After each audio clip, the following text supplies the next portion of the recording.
Batu, Barada, Nikto. You must remember those words. Gordon's alive. You know what the Turing test is? I know Kung Fu. Dead or alive, you are coming with me.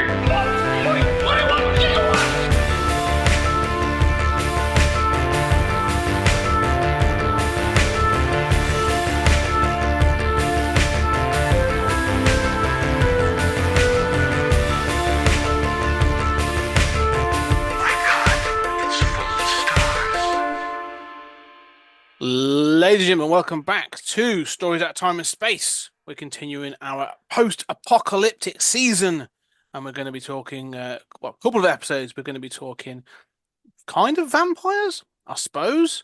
We're going to be talking about films that have been adapted from or influenced by the book Richard Matheson's I Am Legend, released in 1954. And we're going to be jumping to the first of these for this episode, the Vincent Price starring vehicle from 1964, The Last Man on Earth. Vincent Price playing Dr. Robert Morgan, not Neville for some reason, not sure why the name changes, is the last man on Earth. Scientist, Morgan has lost his family, his child, and his friends, and is living alone as he tries to survive in a wasteland of Los Angeles. But one night, he comes across a woman, Ruth, suspecting there may be more people around. He attempts to help her, but he finds that he is attacked by an organized group of people. We'll talk about this a bit, like how it works compared to the book. Eventually being staked himself and killed near his wife's burial ground, and declaring himself the legend that they are fearing.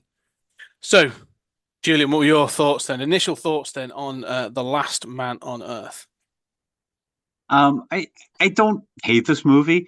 I did at one point, maybe 30 minutes in, say I feel like this movie is at some times made by an alien who clearly does not understand how things work in human culture. Like, it feels a little odd in a lot of places. I don't really understand where it takes place. I don't really understand, how a lot of basic, things work. It has a few good scenes. It has a few really good scenes, but it takes a while to get going, and there are certain things that feel very Ed Wood to me. Oh, I think that's a fair assessment. I think one of the things for me, having read the book very recently, I love the book. I think I've reread it. Is that, and I'll say this across all, because we are going to be covering, just to highlight, we're going to be covering The Last Man on Earth, The Omega Man from 1971, and then on the Patreon we're going to be doing I Am Legend with Will Smith. And I will say right now, none of them have captured Robert Neville as he is in the book, and lots of things that are in the book. Because I think Vincent Price is. I love Vincent Price. We've done The Fly and we've done the things. I love Vincent Price. The Tingler, for example, we've really. This is Vincent Price's third appearance on the show. He is miscast in this film. He does not feel like the kind of guy. He's too dapper and too sort of urbane to have been, I've survived the apocalypse and have done these horrible things in order to survive. Because this has him killing vampires, throwing the bodies into a burning pit, doing kind of all these other bits and pieces. And he just feels kind of miscast. And I think because of that, it feels a little bit off kilter. But you're right as well. There are so many elements that just sort of feel manufactured and staged in a way that they don't feel. There's no naturalness to some of the scenes in this. They feel incredibly staged, and it's just kind of weird. But I still enjoy this film, and I think the ending in particular is good. But yeah, it's an odd one. Yeah, I think the ending is kind of classic, and I remember seeing it growing up, and it's very familiar to me, the church scene. Um, so I like the ending. I love the scene in the flashback with the pit. That's sort of the first scene where I'm like, oh, there are real stakes here. Mm. But along the way, it's sort of like the way the vampires slash zombies cry out, Morgan. Come, I mean, this is really laughable. Um, there's a lot of things like that feel a little off. Well, um, this is where the book and this film sort of differ quite a lot. I mean, we should highlight the sort of source material at this point as well in order to provide that context. So in the book, it is Robert Neville. He is the last man, as he understands it, he is the last man on Earth, and it follows him in three different time periods. Sort of, so it's several months. I think it's sort of meant to be like 9 months after the plague has hit and wiped out the majority of the people. Then it jumps ahead 2 years, and then it jumps ahead a further year up to the very end. So the book covers quite a long period of time, and what you find is that Neville becomes less human throughout all this. Like it's sort of the monotony of survival really wears him down. And so he becomes like this machine, which is then feared and becomes the legend that this new society that's growing up really fears. But he's also just a factory worker. Like from a 1954 point of view, like he's not special. He's just works in a factory. He has a daughter and a wife, and it's sort of like he's kind of just a regular Joe. That's the idea. And he then initially in that first part of the book really presses himself to be like, I've got to be better. I've got to learn things to be able to survive. And it's him really trying to sort of understand stuff. And he's not a scientist. He doesn't have all this knowledge. He doesn't have a cure. He doesn't have any, he sort of forms a theory and you never really know if it's true or not. He's just like, no, I've picked up this because this is what I've read and stuff. But he's still a regular guy. And that. And so, but this idea of him being a scientist, which is in all three of the film versions, Mm-hmm. is not in the book. It is clearly like shorthand for him to be able to go, I understand what's going on. And that's one of the first things that kind of bothers me. But the other thing is the creatures themselves. In the book, there's like 2 or 3 layers of these creatures, these vampire creatures, and they are vampires. Like out and out, they are vampires in the book. And there's like the dead that have returned. So there's ones that are like the undead that are more animalistic and this other stuff. Then there's the ones that are still alive but have been traumatized so badly by illness and the collapse of society that have sort of degraded to a certain element. And then by the end of the book, there's an element of this society sort of like trying to fight its way back. So there's that one as well. This one in particular, you say about this thing of the guy who keeps saying like Morgan. That in the book, that's someone that Robert Neville knew, that worked with in the plant, and they drove much like in this, they drove to work together. They had barbecues. They have this sort of relationship, but there was always a tension underneath between them, and so this guy's now become a vampire and sort of resents the fact that Robert Neville is not infected. And so it's not just him. Sure, he does every night. He comes out and he sort of calls out Neville, "Come outside, Neville." But he also, every time Neville puts up things like traps and these other things to try and capture the vampires, like, he will dismantle them and he'll sort of like do, at one point in the book, Neville gets a copy of Dracula and starts going through the lore. And he's going like, I wonder if this will work. Do crosses work? Does running water work? Does this work? Does that work? So he's testing stuff. At one point, he tries running water, and I forget the character's name that's calling him out just starts jumping over this little stream to prove him wrong, and he's sort of like taunting him. So it becomes like a relationship of taunting throughout this sort of years, but it pays off at the end. It really pays off because when the this new society that's grown up attacks Robert Neville's house, they start killing the undead and what he sort of terms the hysterical. And weirdly, Robert Neville finds himself sort of being almost appalled by how much violence they're using against these other vampires.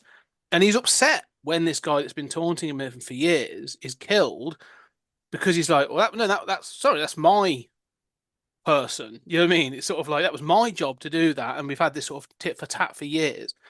So it builds up this thing in the book towards the end, but it's never addressed in the film. So it just becomes like a zombie calling him out throughout the film, which is sort of like, oh, it's kind of weird. Yeah, I put together that that guy is his coworker Yes. from Yeah. yeah. So, but it's never really acknowledged. You kind of have to put that together. And they spend a lot of time on the marriage and the dog and all this Yeah. stuff, but they never, point that out. And he never says, you know, it's terrible hearing, this guy I knew. I mean, there's nothing of that. No, and that's the thing. I think, and this is what this film does. Is this film of the three is probably the closest adaptation of the book, but it does it in almost like like a checklist manner.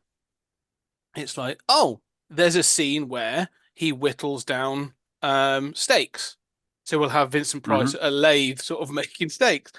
Oh, there's a scene where he investigates some blood or does some science work. Oh, we'll have that. We'll put that in there, but we'll have to explain that by making him a scientist, because we don't want him going to the library and reading books.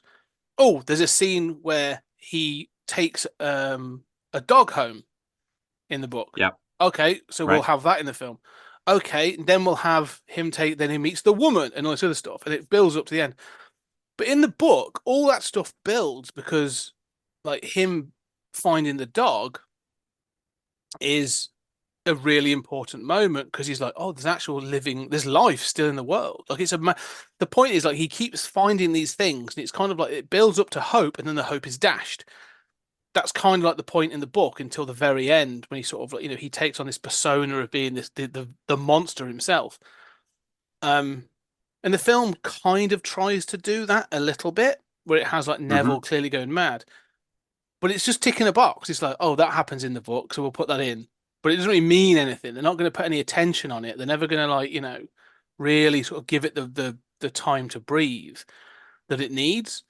And I find that a lot of this film is very perfunctory. Like, it does what it needs to Yeah. do, but it never kind of like means anything. Even the flashback to like pre um pre the plague, and it has this conversation about like insects and the wind and sandstorms and all these other things. All that's in the book. The speculation of what is it that's carrying the plague. But again, it's so kind of perfunctory that when it's two factory workers discussing it, and it's kind of perfunctory, makes total Mm. sense, because they haven't got the knowledge to dissect it. So they just go, they're speculating. They can spot, there's almost like a conspiracy theory element to it in the book, where one guy's going, it's on the wind. Oh, it's on the wind. And Neville's going, it's ridiculous. Of course it's not on the wind. Turns out it could be by the end of the book. But when there's a bunch of scientists speculating about it and talking about it, and one's going, no, that's ridiculous. Like, I'm like, that's not how Right. science works.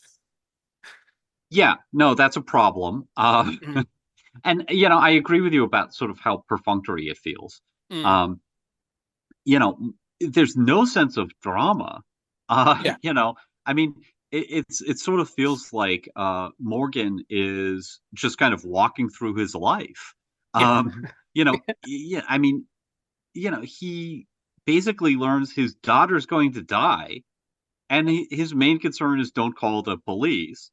But he doesn't seem upset. At no point does he seem upset until after the daughter's dead. Mm, Um, yeah, and that all those conversations about the with the colleague. Here's the other thing: nobody wears masks. Nobody is concerned about being next to each other, concerned yeah. about contact with the dead, the dying. I mean, we saw, and of course we've just been through a plague with Hmm. COVID. We've seen how, society can collapse, and, how people adapted. And we saw people abandoning their animals for fear of, Contamination. Yeah. exactly. We don't see any of that sense of sort of society unraveling. It is sort of like going through the motions. Mm. Yeah, this is one of the things that this is, I think, where I think Vincent Price or the director are to blame for this the thing I like about Vincent Price in many ways is I would say he's not the most versatile of actors. I'll acknowledge that. But when he finds a stride in his film, like he's really good. Um, and during this, he was obviously working with Roger Corman, who actually, as we're recording this on the 12th of May, R.I.P. Roger Corman died on May the 11th. So Oh. you will be missed, and so will most of your cheap and salacious films. But um, one of the things that he's good at is he was going through what was referred to as sort of like the Poe cycle with Roger Corman. So he's playing all, House of Usher and Tomb of Lygia and all these other films. And he's playing in often cases like a sort of, an over the top campy kind of villain and doing these things. Or he's doing comedy like in The Raven and stuff. So and he's great in all those films. I adore those films. But they sort of fit into that Corman-esque kind of pantomime acting that this Mhm. iteration or this version of Price really works with. And this film really needs to carry some weight. And there are scenes in this where you can see that Poe cycle Roger Corman acting seeping in. And I'm like, oh no, this is not the film for that. Like, leave that elsewhere. Um, and yeah, that's kind of the problem. I think it feels unnatural because it shouldn't have been Vincent Price. No, I think you're right. And I'm familiar with those films too. I think that the best sequence is that, in the flashback with the burning pit. But at that point, Vincent Price can go sort of exaggerated. Exactly. Yeah. And the stakes are high, and when it calls for a more muted sort of expression of concern or whatever. I mean, even all that narration in the beginning, where there's this long period where we're getting the in a voiceover Mm. of his interior monologue, and most of it's dreadful. I mean, there's no sense of urgency. It's just like, I've been doing this for three. It doesn't even have that level of just I've been doing But this for 3 years. I know what they're going for.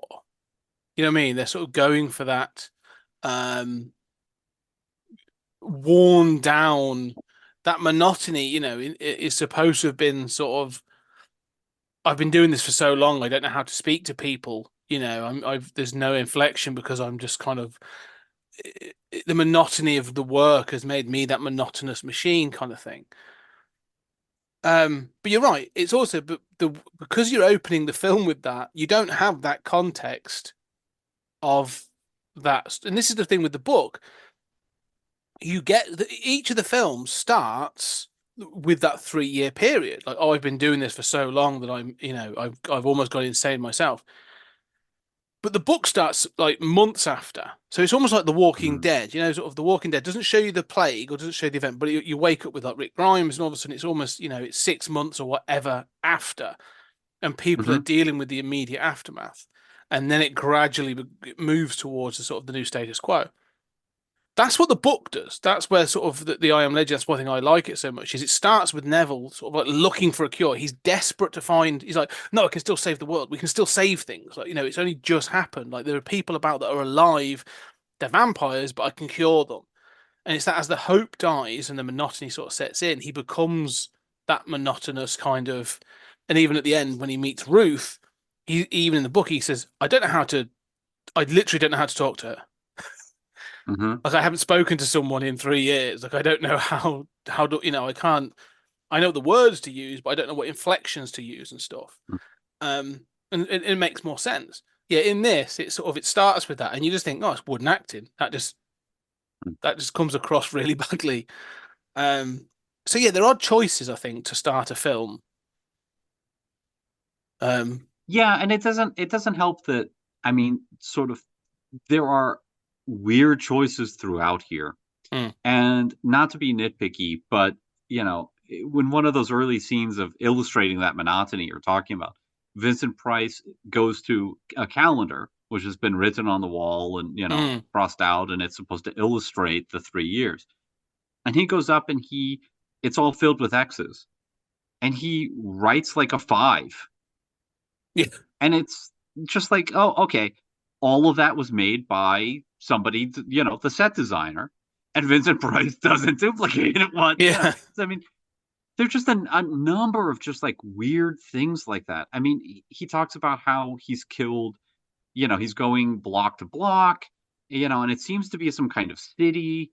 I'm never clear where this really takes place.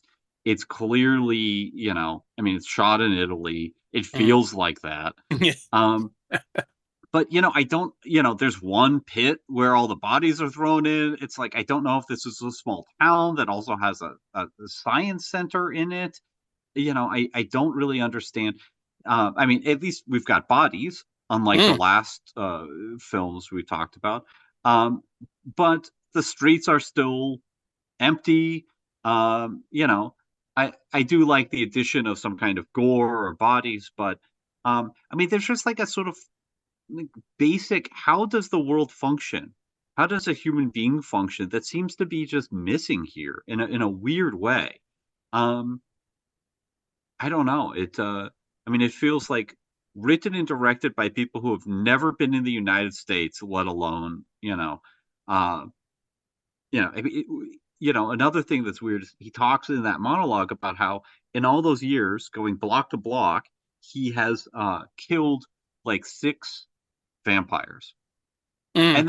And then he goes out and you start seeing a montage of him staking like a bunch of, and you're Loads. like, oh Yeah. He yeah, goes mad. like, Yeah. yeah, what has happened here? Is there a difference? Is he What's escalating? instigated? What's Or triggered this change? Yeah, I don't know. I mean, it's I don't even think it's a change. I think it's we want to dramatize things for the audience and make it interesting, so we're going to have him say. But you're right about tone. Like it feels like a Hammer film or something. Yes. And I think that's part of the problem is because I do enjoy this film. There are moments I sort of really enjoy. I think there's some sort of silliness that's quite good fun, but it's almost like the inconsistencies of it really start to hurt it at points. Because I actually think like the other problem with, and this comes down to some of the acting as well. Um, Not so much the acting, but like that montage you say, right? Of him going around hammering, and you sort of see some stuff of him seeing things, but then it's basically sort of like flash cuts of him. It's just Vincent Price Mhm. framed and him bringing down a hammer on a stake.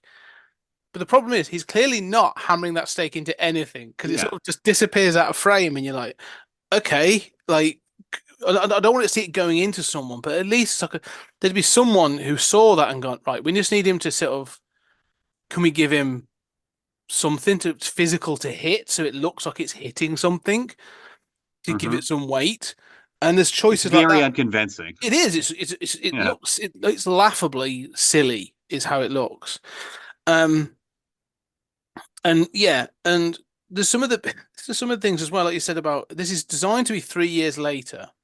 And he admits it's 3 years later, right? Because again, that's sort of where the book ends, is sort of 3 years after the event. Um but and this has always bothered me. Whenever you have these things, people seem to forget how long things last if not Hmm. if left unattended. And I don't want the whole town or city to look covered in plants. I'm not going to worry about that. But there's one point where he goes shopping for food and he walks through like a meat Hmm. locker. And I'm like, well, that meat should be gone. It's been 3 years. Like, even if it's cold, like it would have spoiled, it would have rotten. Like this makes no sense. And it's the little things like that. I'm constantly like, just odd misses that sort of take me out of the film where I'm constantly going like, well, this just wasn't thought about. They've just chosen a set and filmed a scene, but it doesn't work.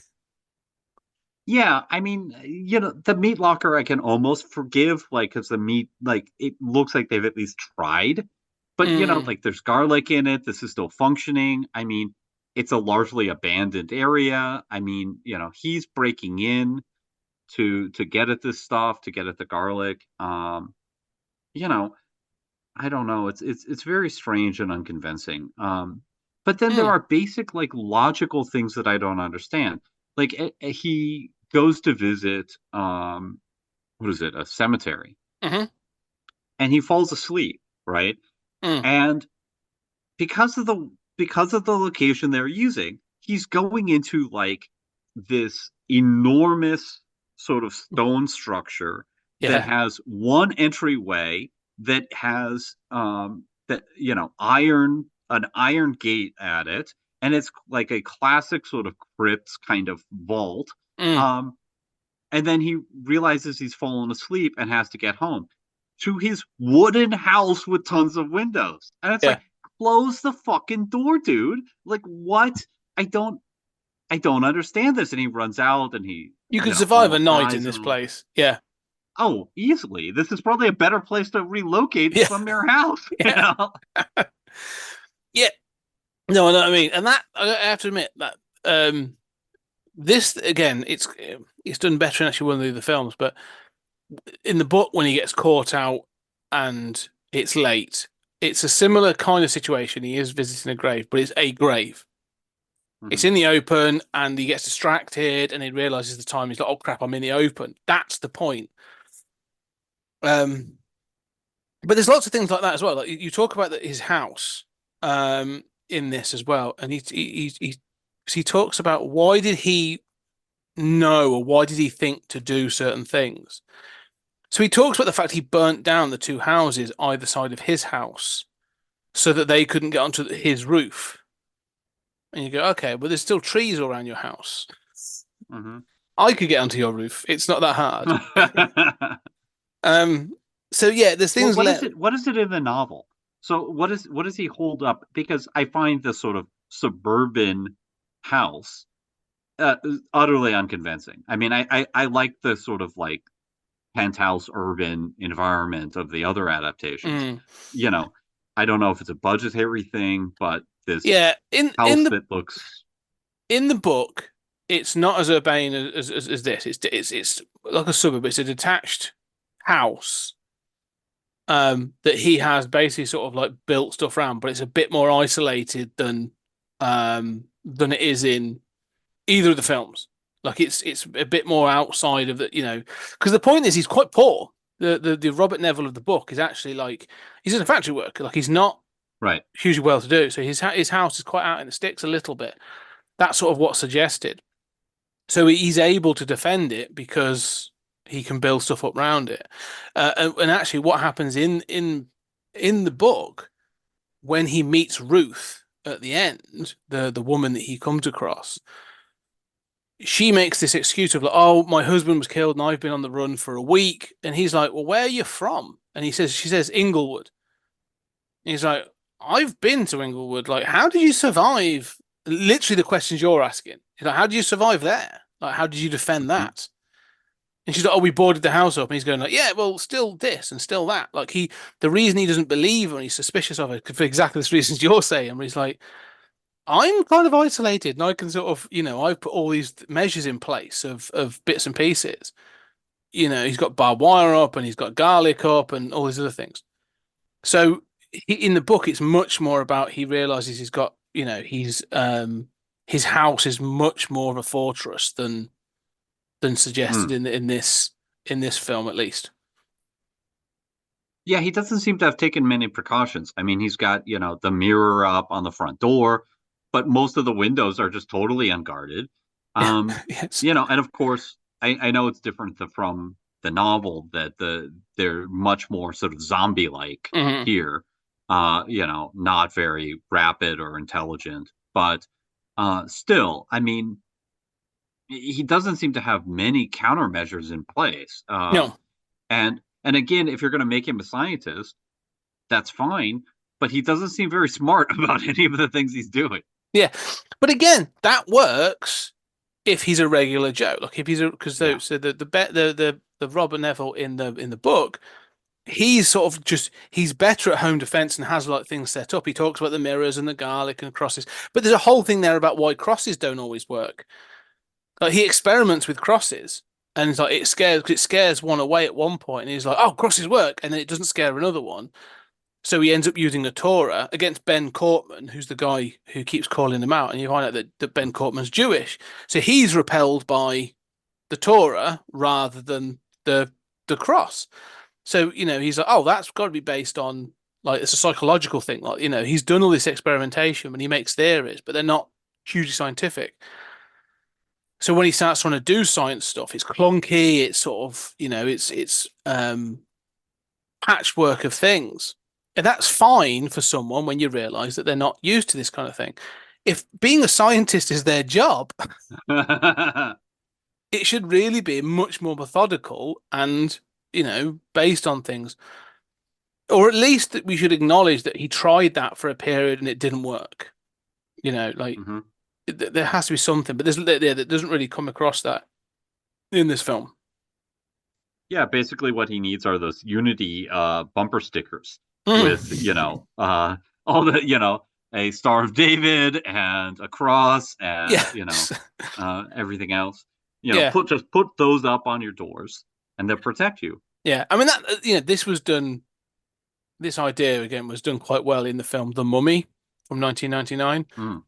Mhm. where one of the guys, the little Weasley guy, the mummy's coming at him, and he starts pulling out lots. He's got like a cross, he's got the fish, he's got and eventually he pulls out the Star of David, and the guy's like, "Ah, I know that." The mummy sort of says, "Oh, you're one of our slave people," and he's like, "Yeah, all right, that'll do. At least you're not killing me." It feels that the book sort of acknowledges those things as well, and because it has room to do so. But yeah, again, because I think this is quite perfunctory in its nature, this film, it never wants to explore any of the ideas. It just Yeah. wants to sort of go, we did that one. What's the next one? Um.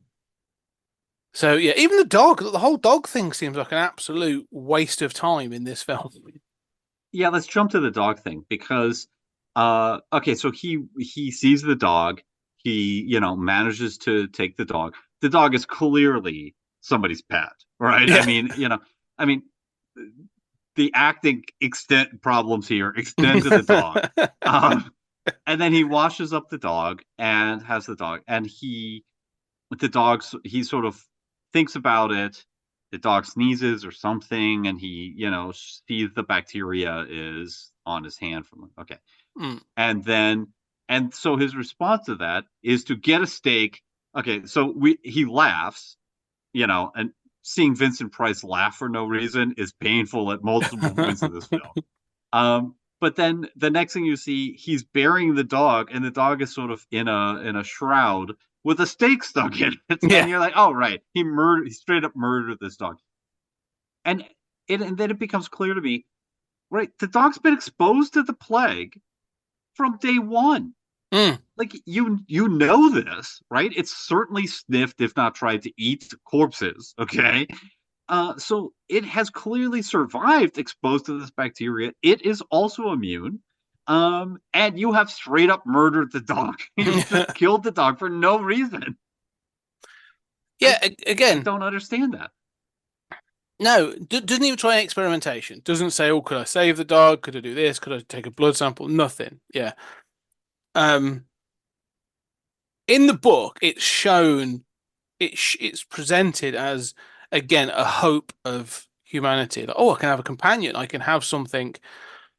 And when he finds out that the dog is infected and all this other stuff, it's his crushing disappointment that's kind of the point. And he's like, well, I can't, I kill the vampires. I can't let the dog live. And he does go back and forth on it. And eventually he decides to kill the dog. But it's all building to the fact that, like, in the book, the fact of the matter is, you are building to the fact of realizing that, oh, yeah, Robert Neville's not doing well. Yeah. Like, he's not retaining the humanity that I think he's trying to hold on to. It's slipping away. And this is one of those milestones in the books where you are like, he tried, it failed, like the hope has gone, and his reaction is kind of that sort of like not clockwork, what's what I'm looking for, just like you said, like sort of monotony of just like, well, it didn't work, okay. His feelings are becoming numb to these events, and that's what's important. But that makes it important in the book because when he Right. eventually meets the person, that's where the suspicion comes from. Is like, well, actually, if a dog couldn't survive, like how could people? So yeah, but in the book, it never sort of means anything.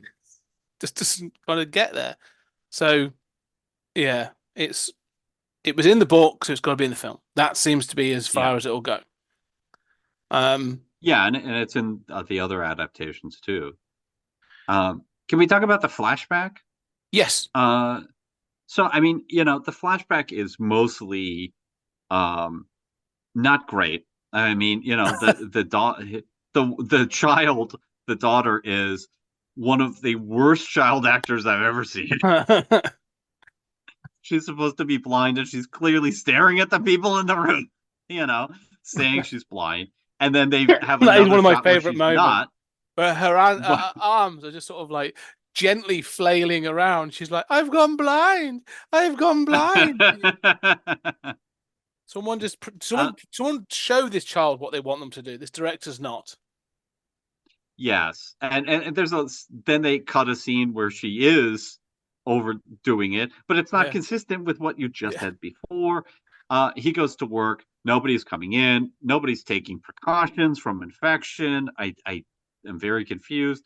He comes home. The daughter's dead, and clearly that is the van taking bodies, right? Hmm. But he goes Hmm. in and talks to his wife, and then drives out to the pit. And I will say that is, for me, the best scene of the film. I love the image of the fires, and you're really seeing bodies be thrown down this Mm. hill. It's very dramatic.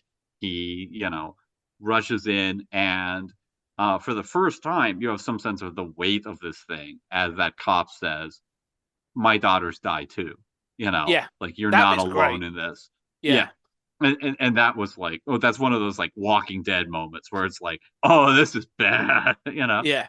So I really enjoyed that scene. And then he returns home, and and his wife says, "I can't see." I cries out almost like the zombie, like, bad act, like, Morgan, I can't see. And he goes into the other room, and she's already dead. Yeah.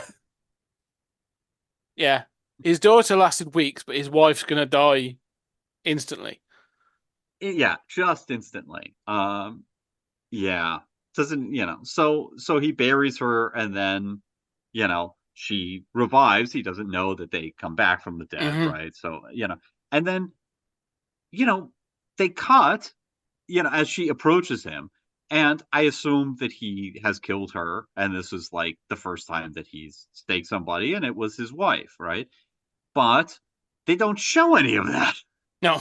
So it's like, you showed this one great scene of the pit, where bodies are being thrown into, but why would you not show him struggling with his wife? I think it's a very strange cut to me.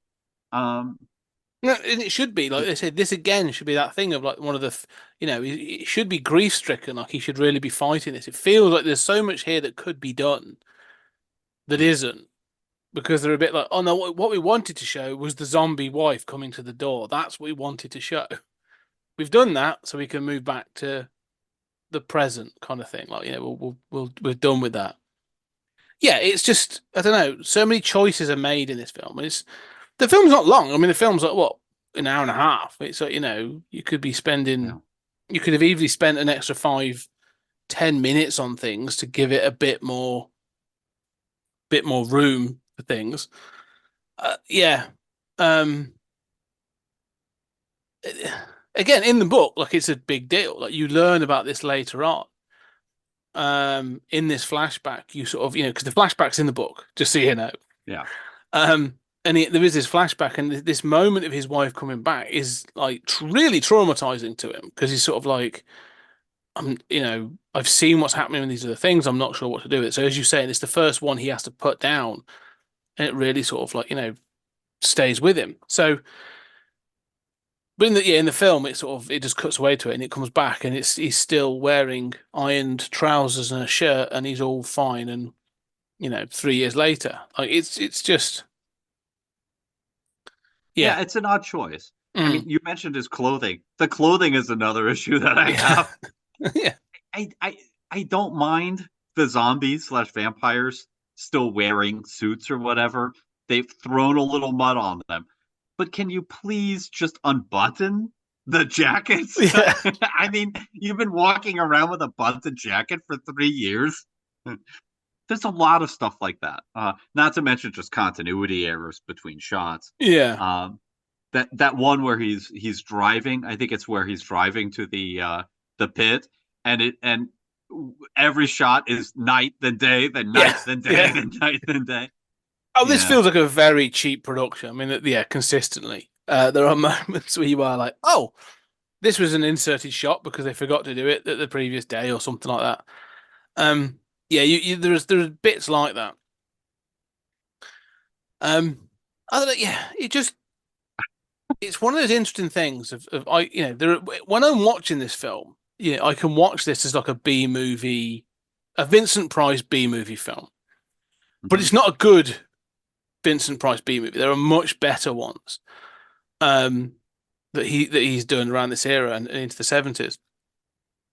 But I just find it kind of like you say, just odd choices that are made, um, and even inconsistencies in the character of Morgan.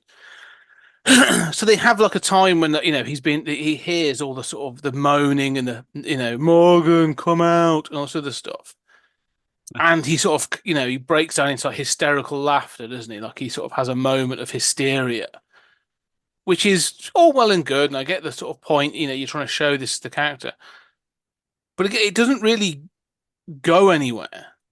He just becomes more mopey because he's trying to reach out to the world, isn't he? Like he has a CB radio or whatever, so he's you go, okay, well, is the hysteria sort of like beginning to affect other things? Is it affecting like his hope of doing this, doing that? Like that, it should start to sort of um I don't know. It just feels like they go to the next scene and they're like, you were laughing hysterically. Forget that. That was done. Now we can sort of carry on doing what you're doing before. But like nothing in the film has a repercussion for anything else. Like he was grumpy and desolate to begin with. He's grumpy and desolate by the end. Like there's no arc for him to go Arc. on. Yeah. And again, like the point Right. of the point of the book is it goes from a sort of a hopeful, almost like a hopeful idiot looking to try and do something to him becoming this legend, becoming this monster that he is just, he realizes he can't cure or help anyone, so he should be killing vampires because that's what he believes should happen to vampires. That's the point.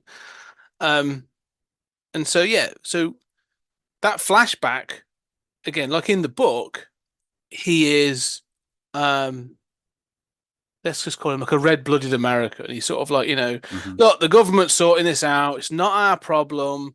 We've just got to keep going to work. Don't stick your head above the parapet. It'll go away. Like literally, it'll blow over. Like, don't worry about it. That's what he says that to his wife.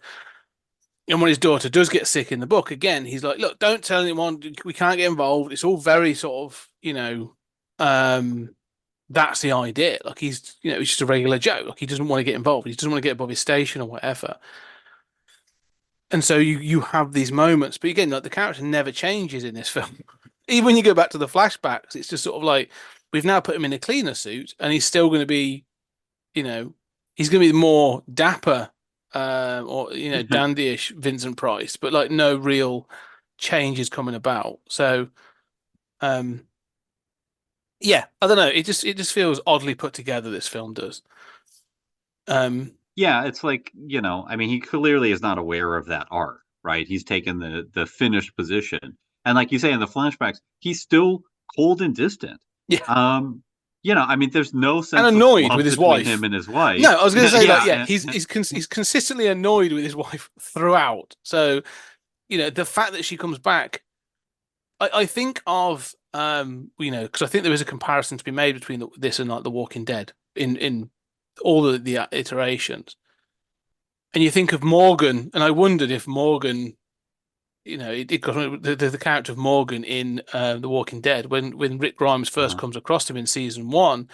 It's him and his son in that house, held up in that house, and he's every day he goes up with his rifle and sort of he sees his wife shambling around outside, but she's the one mhm. zombie he can't bring himself to kill. Like that's a big, powerful moment. Like and eventually sort of like she starts banging on the door and he eventually does kill her. That feels important to that character in that that's it well done. Like I Uh-huh. could understand that sort of connection to it. This just doesn't have that at all. Like she turns up again, it's more of an inconvenience where he's like, "Oh, I've let you into the house." Like, I don't know. There's very little emotion in those scenes. Right. Yeah, and I don't understand why it cuts, right? As you say, like Yeah. it's a shock that it's her, and that's done well enough, but we don't see him staking her, and certainly not any emotional fallout. No. And Morgan's character just seems a sort of like aloof, aristocratic kind of Yeah. guy. Um, it's very strange, and then it's compounded by these continuity errors, this strangeness. At one point in the flashback, he goes to visit his colleague who is no longer coming into work, Mm. and has garlic on the door and will eventually be sort of haunting him outside. And as he pulls up to yet another kind of like suburban house, I don't understand where this takes place. He pulls up and there's a narration or something about how, like, oh, it's desolate, everybody's scared, and as he pulls up, there is a young man, a child, walking through the yard of that friend Mm. casually as if nothing's going on, and it's a fenced in yard. And I had Yeah. to rewind it, and I'm like, why is there a kid walking through this yard? Was this like, are you on a 1-to-1 shooting ratio, and a stranger walked through the shot, and you just said, close enough? I mean, I was blown away by that. Yeah.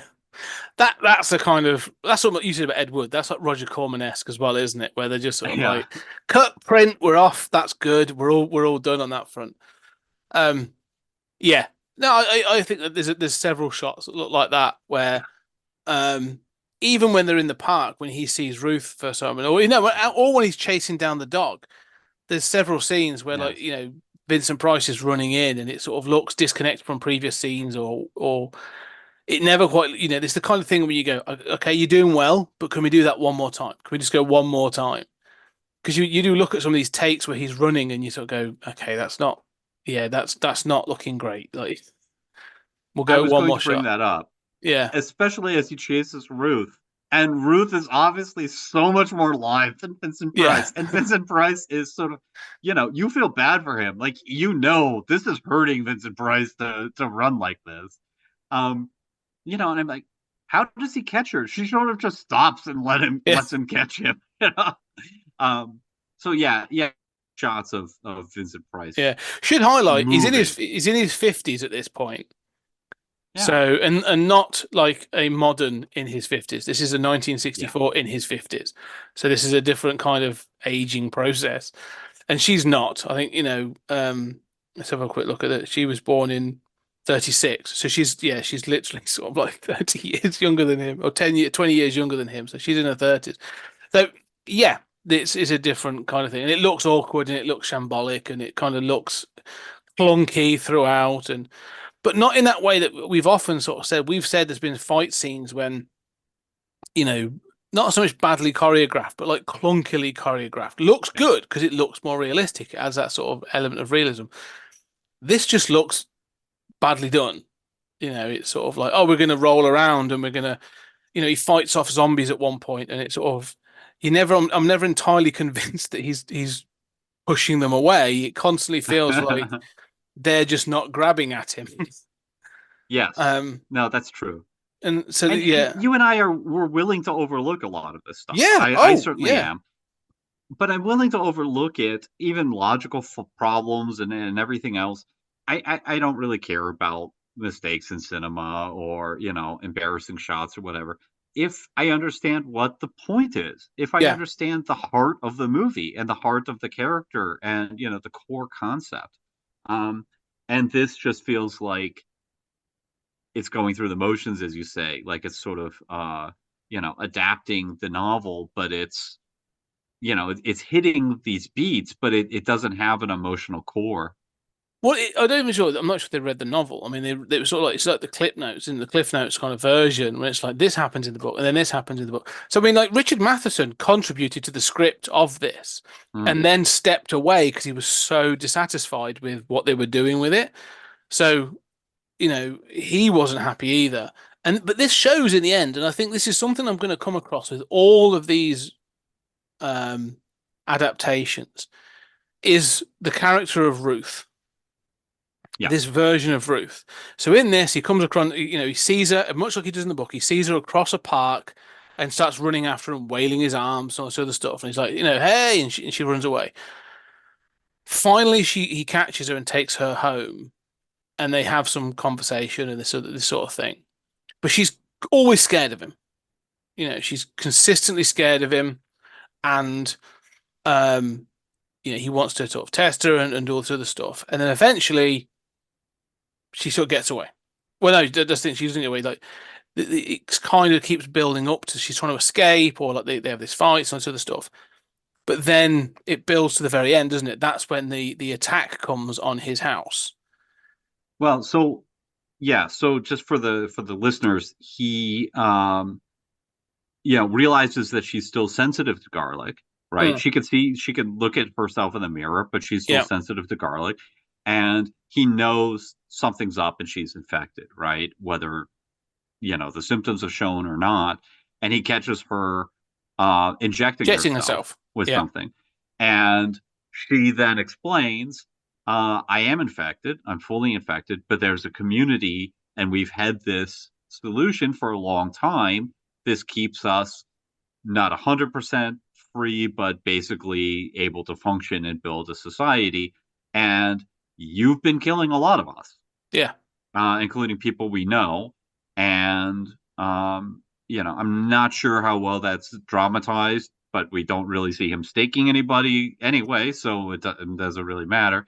But I mean, I do love this twist, right? I mean, I'm familiar with this twist from different adaptations of this, and I do love that twist. Now, in the novel, how is this done differently? I mean, you mentioned like a set of the people who were infected, and then people who were just kind of uninfected, but living sort of animalistically. So there's basically, so everyone's infected other than Neville. And in the book, the only thing he can think of is during his time as a soldier, he was in Panama and he got bitten by a vampire bat. And so there's this whole thing of like, well, vampire means vampire, so I've built up an immunity. And there's, even he thinks it's a little daft, but he's like, it's the only thing I can think of, right? Because he does bring it down to this idea there's a germ, that there is a germ, a bacteria that causes this vampiric change. So anyway, so what there's the undead. So there's those that have died, and this bacteria has brought their bodies back to life and has just been driven as a parasite to gain blood and stuff. So it's sort of like the host body is being driven almost like as a zombie to eat humans or drain humans of blood to feed the germ, to feed the bacteria. But then there are people that are infected but alive, but have had like a traumatic response to the change and to the need to drink blood. And they're the people that respond badly to the cross, or the Torah. They believe they can't see themselves in a mirror because they have this version of hysterical blindness because they can't picture themselves as these beings. That's Ben Cortman. So that's sort of the point of Ben Cortman throughout the book is he's one of these sort of hysterical. He's alive and infected, but he's gone through like he's had like a breakdown. He can't process what he has become, but also like they have this aversion to daylight. The bacteria sort of doesn't function with daylight; it hurts it, and they are allergic to garlic. Not the taste, but like there's an actual like there's an essence in garlic that they have this aversion to, like an actual allergic reaction to it. So all that is what he finds. But then what we find in the third act is that there are people that were alive and are infected, but have been able to sort of not have this trauma, this hysterical traumatic response, and have produced this solution. In the book, it's a tablet that they take that allows them to suppress elements of the bacterium infection, but they know it's not a cure. Like there's no cure. This will never be replaced. It can never. This is just the new thing they have to live with. And so this group of humanity trying to build its way back up, but it is a ragtag bunch. That's the idea. They're like the third group. And in the book, Ruth is a member of that. But Ruth is it suggested several spies that have been sent out to find living uninfected people. And so she was sort of pointed at Neville. And the relationship is when she goes in, she is genuinely terrified of him because that she knows what he is, what he's done. So he has killed both the dead and the hysterical living. Let's call them that, the infected. He's impartial. He doesn't care. He just thinks they're all vampires and deserve to die. And that's how he articulates it to her. And so he keeps explaining this. And he's like, I can't believe you're alive. This is amazing. This is great. We can find a cure. Like, if my blood is different from your blood, maybe we can look at why you've survived and not been infected. And he keeps looking at ideas. But he keeps explaining, well, they're not human. They're not humanity. We need to retain humanity. We need to find a cure. And so he sees them as animals, whether they're alive or dead. And so she keeps pushing back and saying, like, but you are killing people that are alive. And he's going, yes, but they are vampires. He's sort of like, that's his line. Right. And so throughout this sort of conversation, she's with him for 24 hours, maybe a little bit longer, in the book. But what she realizes is he's scared too. Like, they've built him up in this society. They've built him up as like almost like the Terminator. Like, they cannot go out in the daylight, so they have to, they literally go into a coma. Like, the bacterium shuts down the body for a period to stop them from going out in light. And so they become vulnerable, and that's when they're killed. So they see him as like the boogeyman. Like, he is literally like, he comes out at night, he comes out in the daytime and kills them. So, it's almost like the inversion. We fear going to sleep because it makes us vulnerable to night creatures such as vampires, but they are forced into a hibernation state and then they're being killed off. And we find out that Neville actually killed her husband. Like, he busted in on a nest and killed several people, including her husband, and she wasn't there. But what she realizes while she's with him, he's terrified. Like, he cannot process this, and he has become so desensitized and dehuman to all this stuff that she starts to feel really sorry for him. And there's like a thing moment. Like, he manages to take a sample of her blood, and she's like, "No, you can't look at it. Don't look at it." Like, and he's going, "No. Regardless, even if you're infected, you're sane. Like, we can work together. We can find a cure. Like, I can save you. I can bring humanity back between us." And she's sort of going, "Yeah, that's kind of not what's going to happen." And so he then realizes she is infected. She knocks him out. She hits him with a hammer and runs away. And she leaves him a note and says, "I knew you were going to find out. We take these tablets." And she leaves him an example. She leaves a tablet for him and says, "Examine this. This is what we use. It's keeping us alive. There's a small group of us, and we're trying to rebuild humanity. We're scared. Basically, she admits, we're scared of you. And we, at the moment, we're not organized enough to take you out, but we will be. Don't be here when they come to take you." She's like, I can't save you. She's not trying to protect him. I can't save you. You've got to leave. Run for the hills, whatever you're going to do. And then it sort of, Neville tries to process this, and in the book, he sort of comes to the conclusion of like, I'm not going to leave, but I'm not going to fight them either. Maybe there's he sort of again, there's this level of hope. As I said, the book keeps like spiking the hope. He's like, well, if they're sane, and this proves that they're different to me, but they are sane, I can talk to them. Maybe we can save humanity. He keeps thinking of like, there's a cure, there's a way to save humanity. But when they come for him, and this is what's important in the book, he's like put all his weapons down. He's just watching them. And he sees them turn up in these. It says, I might even read it actually, because basically they turn up in a bunch of trucks. I won't, because I've got to get out. But they turn up in a bunch of trucks, and all these guys in like military equipment get off and just start killing all the vampires that are outside his house, whether they are dead or alive. And they're being like really sort of like crack military about it. So they've got like spikes or pikes, and they're just killing the dead, the undead, and the living. And at one point they get Ben Cortman, and they kill Ben Cortman, and he knows that Ben Cortman's alive, but infected. And the problem that Neville as he watches on, he's like, is this what I've become? Like that methodical death machine. Have I done this? But the difference he sees in himself and them is he's always hated that he's had to do this because every time he's done it, it's been doing about I'm looking for a cure. I'm trying to bring back humanity. What he sees in them is a joy. Like they are smiling whilst they are killing off these vampires. And he's like, oh, they're not here to bring me in. Like they're here to kill me off, kind of thing. Like he Mm-hmm. realizes that there is no negotiating with these guys. So he goes to grab for one of his guns as they break into his house, and they do shout like he's got a gun, and he gets shot. And then it goes to the final bit. We'll talk about the final bit, the way that differs. But there's this whole realization that like it dawns on him that every time he's had hope, like there is no hope. Like, oh, I could talk. Mm-hmm. I could find what the problem is.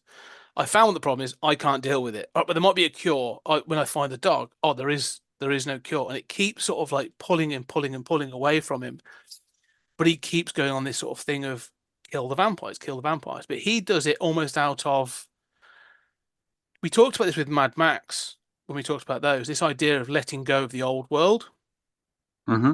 Neville's point is, I've got to save humanity. We have to return back to what it was before, even if it's going to cost, Right. killing off these things.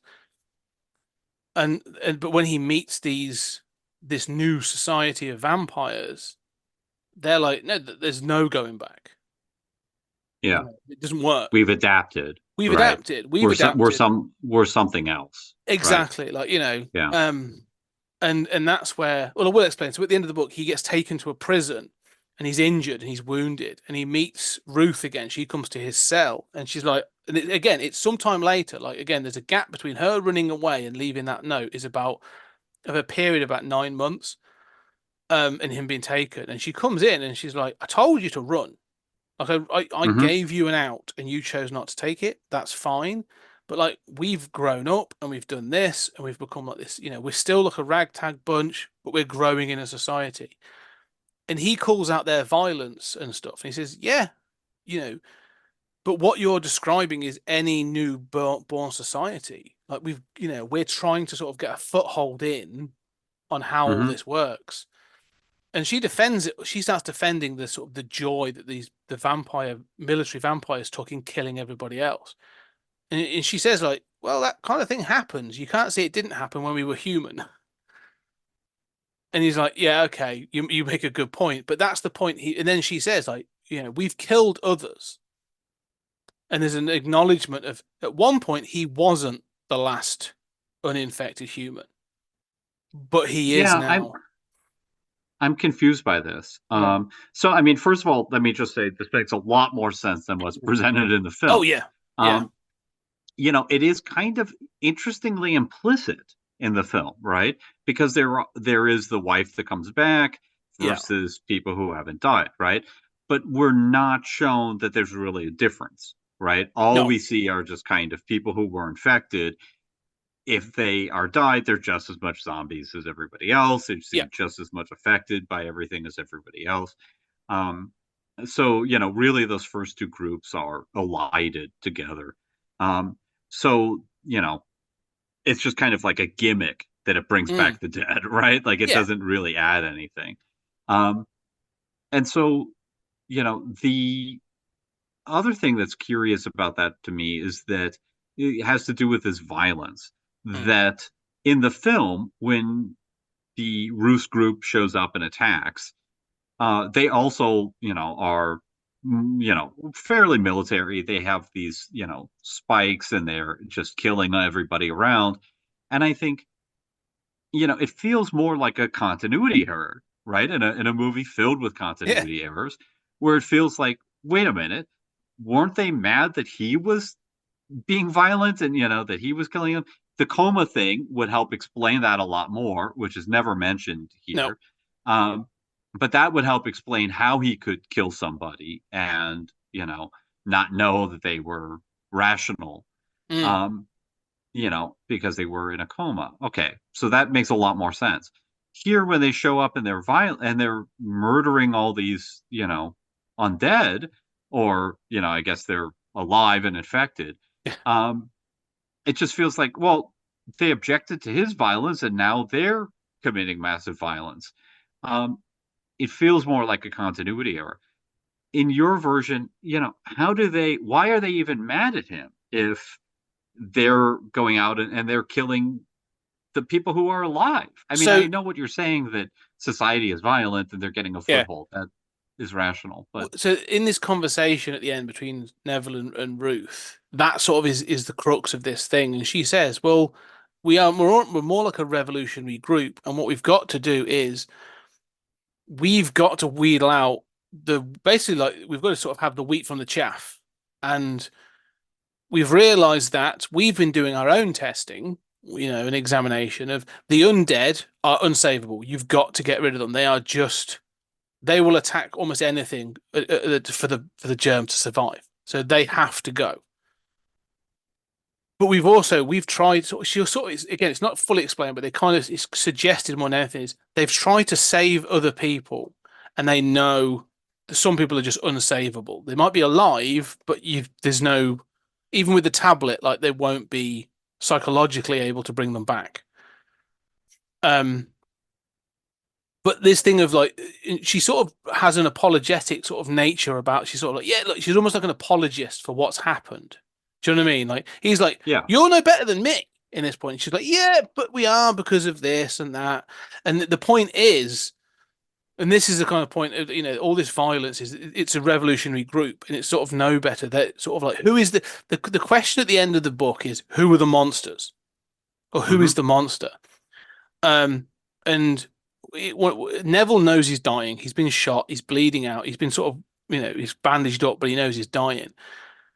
And what they're going to give him is a public execution. And that she says to him, she's, you're not just going to be killed, like you are going to be executed. You are the last uninfected human on the planet, and your death is going to be a milestone for our civilization. But I've got these cyanide tablets or something, basically. She gives him some suicide tablets that I'll give you your dignity, basically. You can choose your way out. And she leaves him at that. And he then has to process thing of going like, well, what am I then? What are these people? And he hears these people chanting outside his window, these uninfected, but they're still kind of like animalistic in this thing of like, and the point of the end of this end of this book is the majority is the norm.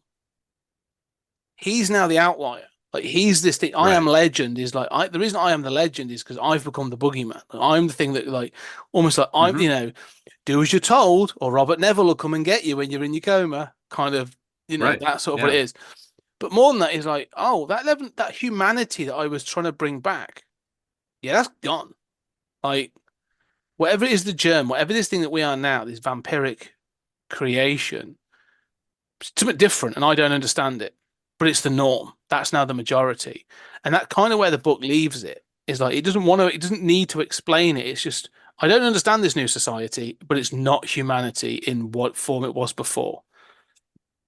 And Well, and I imagine like concurrently, I've also lost something of my humanity, right? exactly, Like I might have remained uninfected, but I was forced to be a cold, inhuman version monster. of myself. Yes, Humanity was already gone, yeah, right? Both in me and in reality. yeah.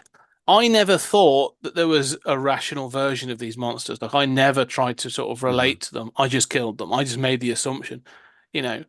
I even used Dracula, the book, as a standpoint to figure things out. It's sort of like I consider them a bit of a Another, another exactly. But yeah, now they're not. No, they are no longer the other. They are now. I'm now the the other. norm, Yeah, right? and Yeah, that's the end of the book. And it's sort of like if he realizes that I am legend is I've become. There'll be books written about me as the monster. right. That sort of thing. So that's the point. But yeah, you don't get that the end of the end of the film is more they all turn up and they chase him down and there's all this other stuff and he dies in the mausoleum trying to get to his wife's stone tomb.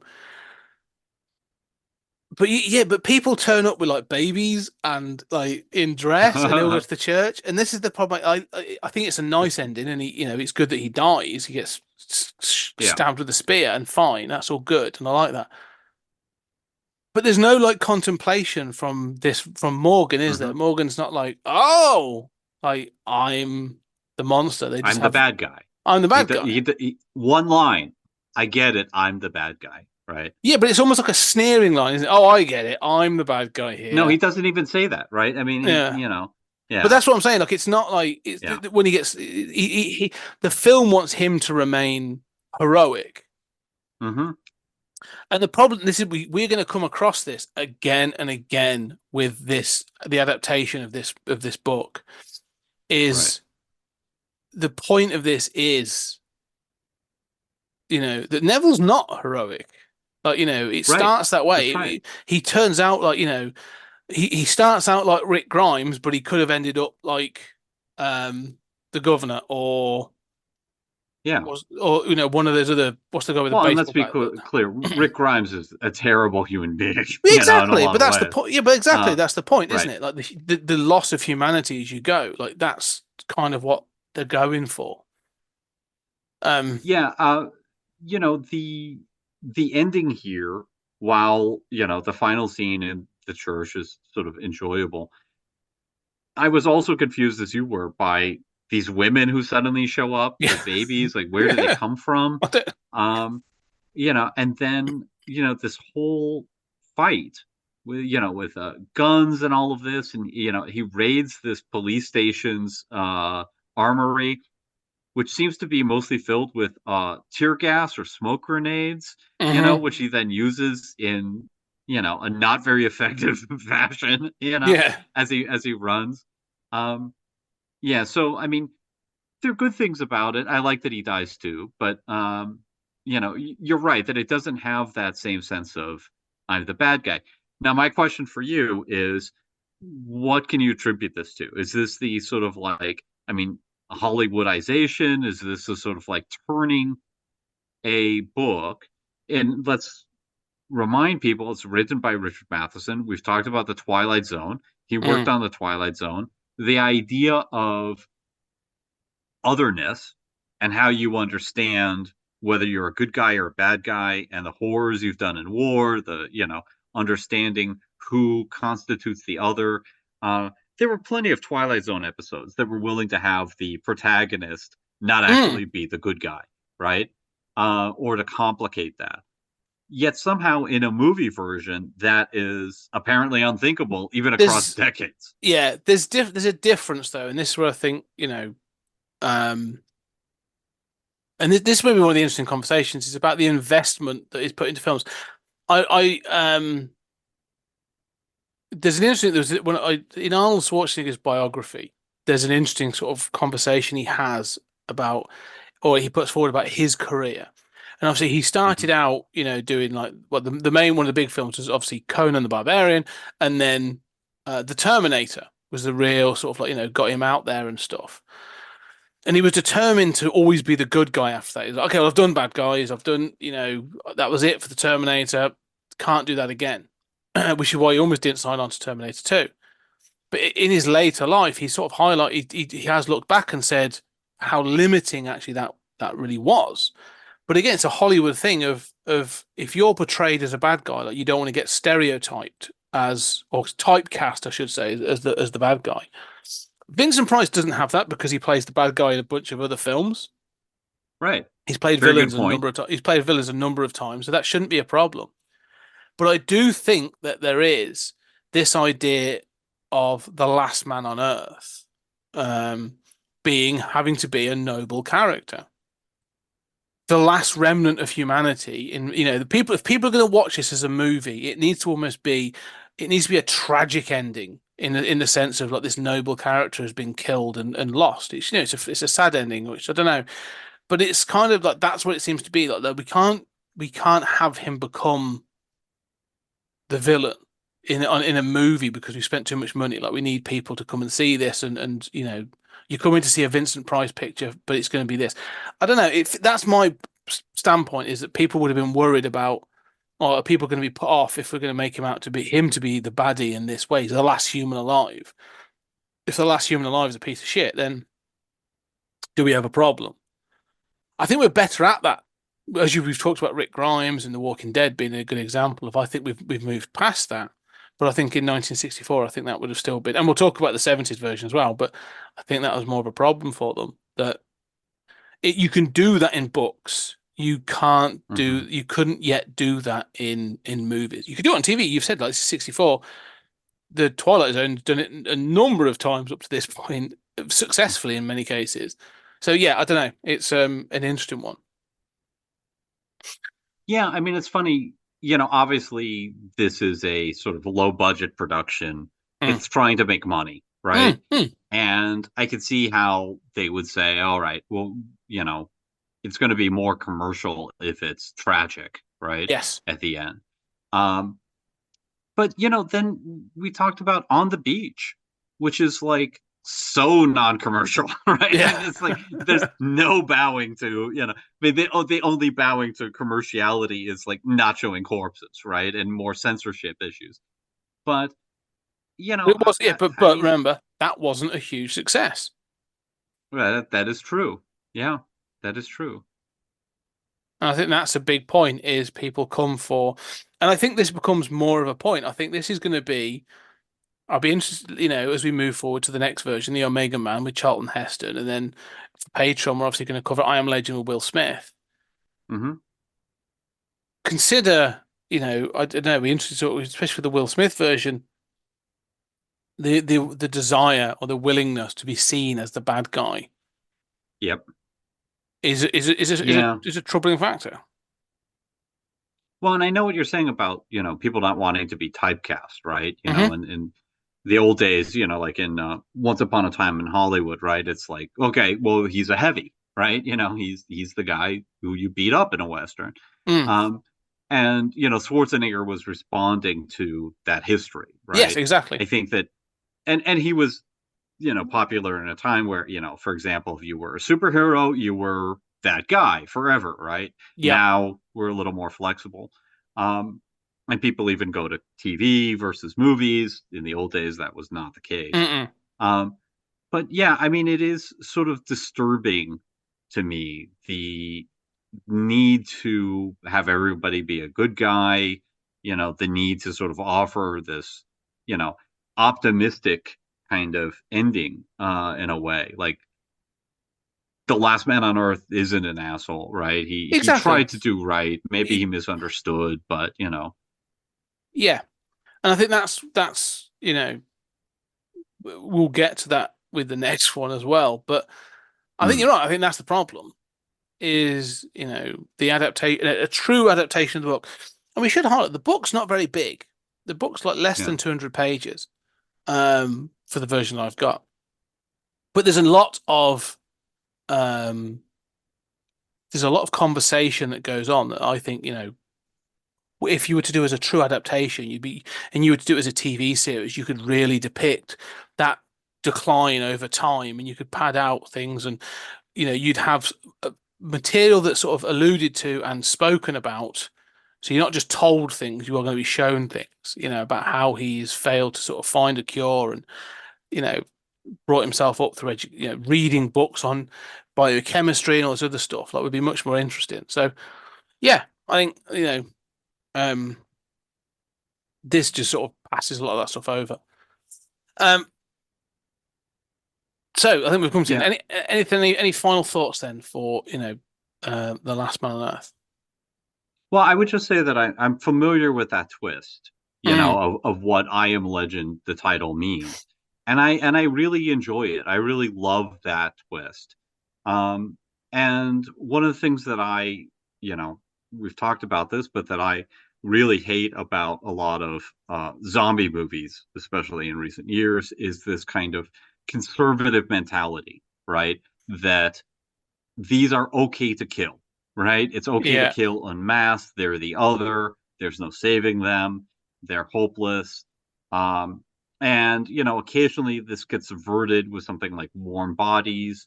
But it's worth saying that I Am Legend was doing that way earlier, Mm. right? Was already clued into this whole concept of the other way earlier. And I think that, you know, while I really enjoy that twist, it's basically only here in Grace Notes, right? Like the outline of that is in this film. Um, it is true that Morgan has killed, thinking rational people, but you haven't really seen it. He's really only killed 9 people or so. Yeah. Um, and we just hear about it. It's not actually Ruth's husband, so you're a little more distant from it. And so this sense of like exploring who's the other, right? Uh, you know, everybody's other to somebody else, but Yeah. who's the majority, right? Who really has a claim?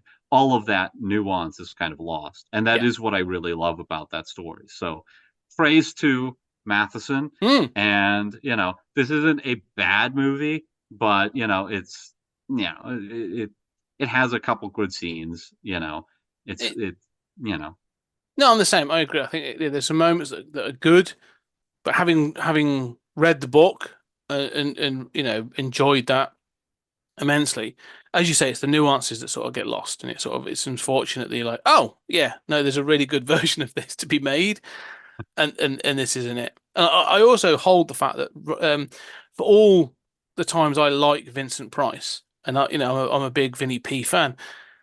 This is not he is so miscast in this. This feels really awkward at points because it's Vincent Price. And Vincent Price in his 50s as well. So it feels a little bit lumbering and clunky. And I'm just like, oh no, go back to doing the campy horrors. That's where we want you. And he luckily he does. So yeah, it's a mhm. fine film. It just, as you said, the fact is it gets to the end as well. The other point is you say about Ruth gives this conversation like in the book she says that they're coming for you and you have time. In the film they kind of just turn up and you're just sort of like, oh, all right, well, we're shifting to that finale then. Yeah, um they turn up that night. yeah, yeah, She's like, they're coming for you tonight, yeah, right? now, like, it's all Yeah. very sort of very rushed, um and kind of disappointing, but yeah, this is the start of it. No, this is the first of our I Am Legend uh adaptations. So stick with us. As I say, the first two about the main feed. We are going to be following up in the next episode. We're going to be talking about the Omega Man from 1971, and then I Am Legend with Will Smith from the mid 2000s is going to be on the Patreon feed, and we'll really let rip onto the whole thing then. And we'll also give some speculation about how we'd approach adapting or presenting the Mhm. I Am Legend story. But for now, ladies and gentlemen, if you wish to know more about stories out of time and space, go check out the Patreon. We've done an awful lot of trekking through the Twilight Zone. We've talked about the Twilight Zone on this episode today. Every episode of the Twilight Zone, seasons 1 through 5. Done an awful lot of stuff on there. There's also a lot of Patreon supported content for other seasons of Stories Out of Time and Space, as well as a lot of other stuff. Go check that out. Or leave a review. If you don't do that, can't afford it, fine. Leave a review on your podcast catcher. We appreciate all the sort of the different reviews and feedback we get. But for now, Julian, thank you very much. It's been a lot of fun talking about it. And Thank you, Scott, and thanks for bringing your knowledge of the novel. no, it was good. It was good. I thought it was worth doing, and I'm glad I did it. Hmm. And to sort of make that comparison, and we will continue to make comparisons in the next couple of films. But for now, ladies and gentlemen, thank you very much, and we shall see you on the next episode.